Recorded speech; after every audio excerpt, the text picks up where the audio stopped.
क्रिस्त में मेरे प्यारे भाइयों और बहनों, वर्ष का 15वां इतवार है। थियोडोर एक अमीर व्यक्ति थे। अपने एस्टेट के बहुत बड़े मालिक थे। अपने बेटे रॉबर्ट के लिए उन्होंने बहुत ज्यादा धन दौलत इकट्ठा करके रखा था, परंतु रॉबर्ट ये सब छोड़कर एक साधु महात्मा बनने के लिए, एक मंक बनने के लिए अपना घर छोड़कर आश्रम की ओर आगे बढ़ते हैं।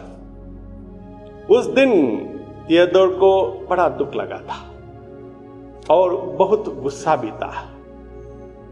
काफी सालों के बाद जब थियोडोर बूढ़े हो चुके थे और डेथ बेड में थे, उनके बेटे रॉबर्ट को इसकी सूचना मिली थी और वे अपने पिताजी को देखने के लिए घर आए हुए थे।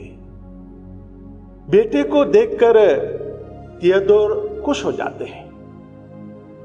अपने कांपते हुए हाथों को अपने बेटे रॉबर्ट के हाथों में समाकर कुछ खास बातें बताना चाहते थे। थियोडोर कहते हैं, बेटा, जब तुम घर छोड़कर चले गए थे तो मैं तुम पर बहुत गुस्सा था, मुझे बहुत बुरा लगा था, परंतु मुझे जैसे जैसे आगे बढ़ते गया मैं अपनी जिंदगी में, यह पता चला कि धन दौलत संपत्ति अपने जीवन में सब कुछ नहीं है। साथ ही साथ मुझे और एक बात समझ में आई। तब रॉबर्ट ने अपने पिताजी से पूछा, what is that dear dad? पिताजी रॉबर्ट से कहते हैं, there is only one mistake that one can make in life. There is only one mistake that one can make in life. Robert और पिताजी दोनों चुप हो जाते हैं और धीरे से अपनी कांपती हुई आवाज को धीरे धीरे आगे बढ़ाते हुए थियोडोर अपने बेटे से कहते हैं, that mistake is we always think not to be a saint. हम लोगों की गलती है कि हम लोग सोचते हैं कि हम कभी संत नहीं बनेंगे, संत बनना नहीं चाहेंगे। हम लोग अमीर बनना चाहते हैं, हम लोग डॉक्टर बनना चाहते हैं, इंजीनियर बनना चाहते हैं, ऑफिसर बनना चाहते हैं। फलस्वरूप हम लोग एक पवित्र जीवन बिताना, एक संत बनना भूल जाते हैं। लेकिन प्यारे भाइयों और बहनों, ईश्वर हम लोगों को हमेशा यह न्योता देते रहते हैं कि हम पवित्र बने, हम निष्कलंक बने, हम संत बने। यही बात आज के दूसरे पाठ में संत पौलुस एफिसियों को लिखते हुए कहते हैं, ईश्वर ने संसार की सृष्टि से पहले मसीह में हमको चुन लिया था, जिससे हम मसीह से संयुक्त होकर उसकी दृष्टि में पवित्र तथा निष्कलंक बन जाए। पवित्र तथा निष्कलंक जीवन जीने का न्योता बहुत सारे लोगों ने स्वीकार किया है। जो जीवन आज के सुसमाचार में प्रभु यीशु क्रिस्त अपने शिष्यों को जीने के लिए कहते हैं, उन्हें एक इंस्ट्रक्शन देकर दो दो करके आगे बढ़ाते हैं। प्रभु अपने शिष्यों से कहते हैं, लाठी के सिवा रास्ते के लिए कुछ भी नहीं ले जाओ, ना रोटी, ना झोली, ना पेटों में पैसा, पैरों में चप्पल बांधे और 2 कुर्ते नहीं पहना।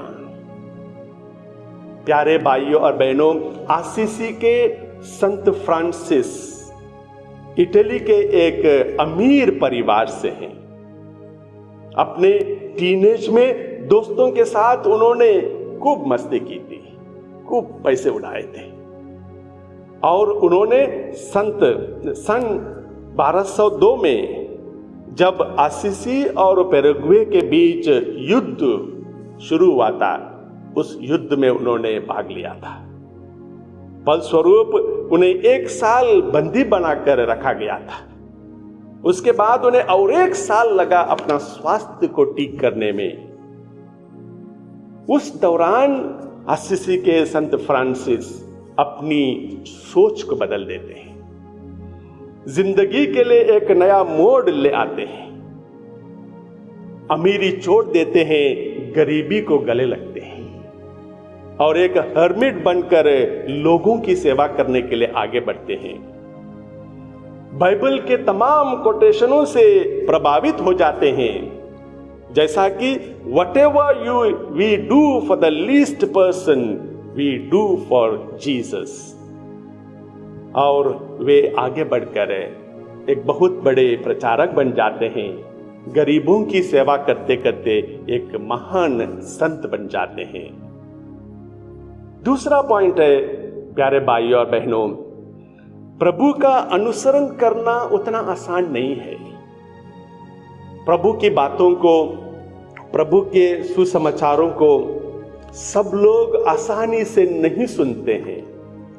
इसलिए प्रभु यीशु अपने शिष्यों को इंस्ट्रक्शन देते हुए कहते हैं, यदि किसी स्थान पर लोग तुम्हारा स्वागत ना करें और तुम्हारी बात ना सुने, तो वहां से निकलकर उन्हें चेतावनी देने के लिए अपने पैरों की धूल झाड़ देना।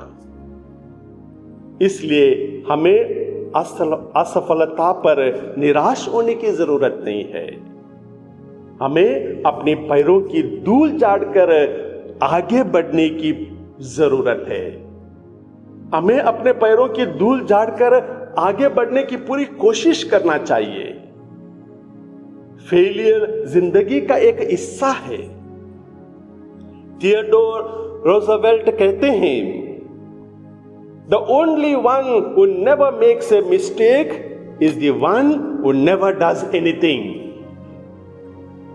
मिस्टेक वही व्यक्ति नहीं करता है जो अपनी जिंदगी में कुछ भी नहीं करता है। नहीं तो हर एक इंसान अपनी जिंदगी में फेलियर का सामना करता ही है। उदाहरण के लिए महान अब्राहम लिंकन अमेरिका के प्रेसिडेंट बने थे सन 1860 में। उससे पहले उन्होंने तमाम फेलियर का सामना किया था। छोटे मोटे इलेक्शंस में वे बार बार हार चुके थे। हर व्यक्ति प्यारे भाइयों और बहनों जीवन में कभी न कभी हार का सामना करता ही है। इसके कारण अनेक हो सकते हैं।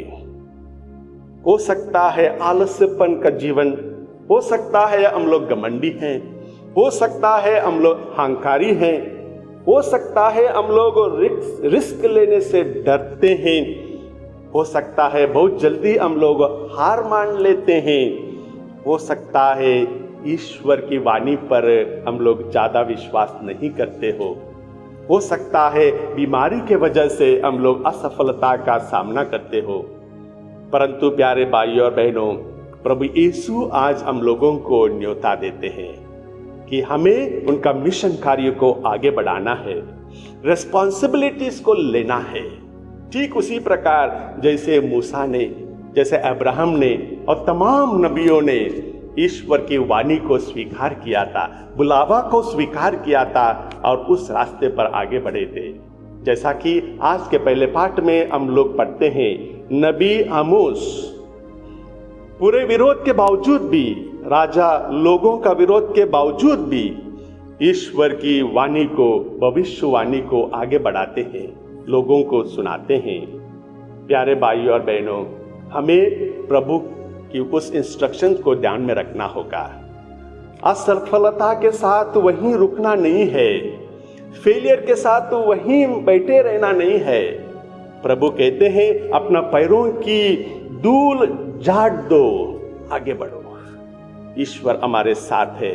पवित्रता के साथ हम अपना जीवन बिताने की कोशिश करें, जिंदगी में आगे बढ़ने की पूरी कोशिश करें। प्रभु हमें कृपा तथा आशीषों से भर देंगे। आमीन।